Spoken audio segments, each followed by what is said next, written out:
జగిత్యాల జిల్లాలోని మెట్పల్లి పట్టణంలో గల త్రిశక్తి దేవాలయం తూర్పు ద్వారానికి అడ్డుగా రాత్రికి రాత్రి గోడను నిర్మించారని, త్రిశక్తి ఆలయానికి వచ్చే భక్తులకు దారి ఇవ్వాలని కోరగా రాత్రికి రాత్రి గోడను నిర్మించారని, ఈ స్థలం దొర ఊరు మీదకు ఇచ్చారని, ఇది అన్ని కులాలకు చెందిన స్థలమని అన్నారు. సంఘటనా స్థలానికి చేరుకున్న పోలీసులు గుడికి అడ్డంగా ఉన్న గోడను తొలగించి విచారణ చేపట్టారు.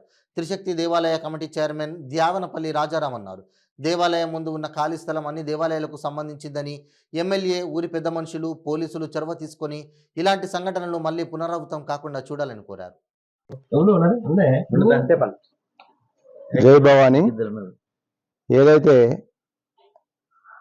నిన్న మన మిట్పల్లి పట్టణ ప్రజలకు తెలియజేయనది ఏమనగా, ఏదైతే నిన్న త్రిశక్తి దేవాలయం దగ్గర మొన్న అర్ధరాత్రి గోడ నిర్మాణం చేసినారో దానికి సంబంధించి సిఐ గారు, ఎస్ఐ గారు వారు సంఘటన స్థలానికి వచ్చేసి ఆ యొక్క గోడను తీసేపించిన తర్వాత ఇరుపక్షాలను కూడా పోలీస్ స్టేషన్కు పిలిపించుకొని ఈ యొక్క సమస్యను మనం సామరస్యంగా పరిష్కరించుకోవాలా, గొడవలకు ఆస్కారం ఇవ్వకూడదని చెప్పి వారు మాట్లాడడం జరిగింది.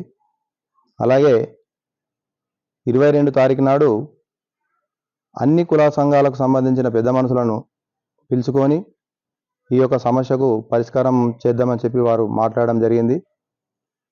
అందరు మెజారిటీ కుల సంఘాల పెద్ద మనుషులు ఏ రకంగా చెబితే ఆ రకంగా పరిష్కారం చేసుకుంటే బాగుంటుంది. భవిష్యత్తులో ఎప్పుడు కూడా కానీ గొడవలు కావడానికి అవకాశం ఉండదని వారు చెప్పిండ్రు.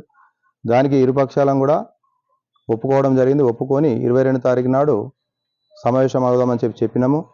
కాబట్టి మెట్పల్లిలో ఉన్న సమస్త అన్ని కుల సంఘాల పెద్ద మనుషులకు అందరికీ తెలియజేస్తున్నది ఏంటంటే, గౌరవ ఎమ్మెల్యే గారు, మాజీ ఎమ్మెల్యే గారు విద్యాసాగర్ రావు గారు వారు ఉన్నప్పుడు రీసెంట్లీ మొన్ననే ఒక దాదాపు 6 నెలల క్రితం అనుకుంటా, అప్పుడు చెన్నకేశవ స్వామి టెంపుల్ పక్కన దుకాణాల కోసం అని చెప్పనని వాళ్ళు నిర్మాణం చేస్తే మేము అప్పుడు ఉండేమన్నామనంటే, ఇక్కడ వాస్తవంగా దొరగారు ఈ యొక్క స్థలం అనేది దేవాలయం, చెన్నకేశవ స్వామి దేవాలయం ఉన్నది కాబట్టి పక్కకు వాడుకోవడానికి ప్రజలకు, మెట్పల్లి పట్టణ ప్రజలకు అందరికీ ఈ యొక్క ఖాళీ స్థలం పనికొస్తుందన్న ఉద్దేశంతో ఆ యొక్క జాగాను వారు ఉంచడం జరిగింది.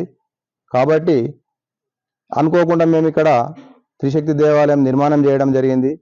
త్రిశక్తి దేవాలయం ముంగటనే ఈ యొక్క స్థలం కూడా ఉన్నది కాబట్టి భక్తులందరూ కూడా ఇక్కడికి వెళ్ళి 2 నార్త్ ఈస్ట్ 2 గేట్లకి వెళ్ళి భక్తులు కూడా నడుస్తున్నారు.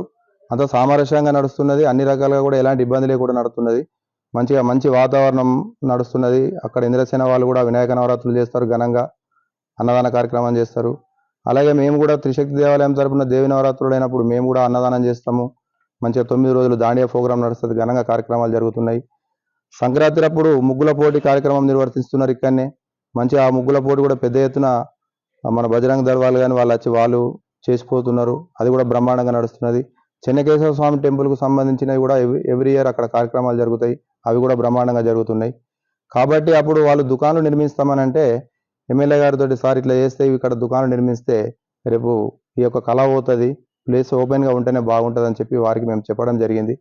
చెబితే అప్పుడు వారు కొద్ది రోజులు ఆ యొక్క పనిని వారు ఆపించినారు.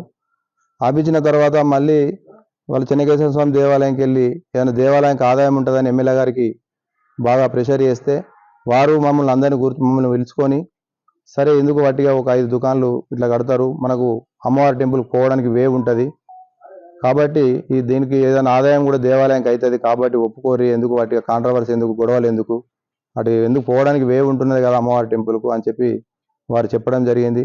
చెప్పి అట్లా మున్సిపల్ ఆఫీస్లోకి వెళ్ళి ఒక రోడ్డు, ఇది చింతచెట్టు కాడికి వెళ్ళి మున్సిపల్ ఆఫీస్కి వెళ్ళి ఒక రోడ్ ఇటు వేస్తామని చెప్పిండ్రు. ఇట్లా ఇక్కడికి వెళ్ళి ఒక రోడ్ ఉంటుంది, ఇట్లా సీదా వే ఉంటుంది, తర్వాత గేట్ పెడదామని చెప్పిండ్రు ముంగట, అన్ని దేవాలయాలకు పనికొస్తుందని చెప్పడం జరిగింది. తర్వాత వాళ్ళు ఏంటంటే వెనుక వాళ్ళు ఒక కళ్యాణ మండపం నిర్మిస్తామని చెప్పానంటే, సార్ మరి కళ్యాణ మండపం నిర్మిస్తే ఇప్పుడు ఏవైతే మనం కార్యక్రమాలు చేస్తున్నామో కొంచెం ఇబ్బంది అయ్యే పరిస్థితి ఉంటుంది అని చెప్పానంటే, ఈ యొక్క దుకాణాలు అయితే కడుతున్నాం కదా, ఈ దుకాణాలతో మనకు ఆదాయం టెంపుల్కి వస్తుంది కాబట్టి ఇప్పుడు ఎలాంటి నిర్మాణాలు చేయకుండా ఇప్పుడు ఈ దేవాలయాలకు వచ్చిన వాళ్ళకి అన్నిటికీ పనిచేస్తుంది అన్ని కార్యక్రమాలకు అని చెప్పి వారు అప్పుడు చెప్పడం జరిగింది. చెప్పిన తర్వాత మేము కూడా ఒప్పుకున్నాం. తర్వాత నిర్మాణం అయింది, మన షాపులు నిర్మాణం కావడం జరిగింది. అయిన తర్వాత యథావిధిగా మంచిగా నడిచేటప్పుడు ఇప్పుడు అనుకోకుండా వాళ్ళు గోడ పెట్టడం జరిగింది. మాకు ఎలాంటిది అభ్యంతరం లేదు. ఇది నేను చెప్పిన దాంట్లో ఇప్పుడు ఎమ్మెల్యే గారు అయితే ఇక్కడనే ఉన్నారు, మాజీ ఎమ్మెల్యే గారు ఇక్కడనే ఉన్నారు. ఈ మాట జరిగిందా లేదా అన్నది కుల సంఘాల పెద్ద మనుషులందరూ కూడా మాజీ ఎమ్మెల్యే గారి దగ్గరికి పోయి ఇది వాస్తవమా కాదా, మరి అన్నారా అనలేదన్నది మీరు కనుక్కొని వారు ఏ రకంగా మాట్లాడినో అన్నది చెప్పి ఏ రకంగా మాట్లాడితే ఆ రకంగా మీరు ఏది చెప్పినా కానీ మేము వినడానికి సిద్ధము. మాకు ఊరి మీద ఏదైతే దొరగారు వదిలిపెట్టిన స్థలం ఉన్నదో దాని మీద ఊర్లో ఉన్న పెద్ద మనుషులకు అందరికీ అన్ని కుల సంఘాల పెద్ద మనుషులకు హక్కు ఉంటుంది. అందరు కలిసి ఏ నిర్ణయం తీసుకున్నా మేము అన్నిటికీ సిద్ధమే. అందరు కలిసి కళ్యాణ మండపం కడతామనన్నా సిద్ధమే. మేము కోరుకునేది ఒకటే, ఇక్కడికి వెళ్ళి అమ్మవారి టెంపుల్కు పోవడానికి స్థలం అన్నం తప్పితే అందులో మేము ఆ దేవాలయం సంబంధించిన జాగాల చిన్న కన్స్ట్రక్షన్ కూడా కానీ ఏది కూడా మేము చేస్తలేము. కాబట్టి మీరు కావాలంటే పెద్ద మనుషులు అందరు వచ్చి కూడా అక్కడ చూడొచ్చు. ఒక వే అనేది ఉండాలని చెప్పని అన్నాం తప్పితే మేము వేరే కన్స్ట్రక్షన్ ఏం చేస్తలేము. కాబట్టి పెద్ద మనుషులు అందరికీ తెలుసు ఫస్ట్ నుంచి మేము అది ఏ రకంగా నిర్మాణం చేసినాం, ఏ రకంగా నడిపిస్తున్నాం మందిరం అనేది. కాబట్టి మీరు అందరు గమనించి మీరందరు పెద్ద మనుషులందరూ ఏ రకంగా చెప్తే ఆ రకంగా మేము ఉంటామని తెలియజేస్తున్నాము. ఎలాంటి గొడవలు అనేటివి మాకు అవసరం లేదు.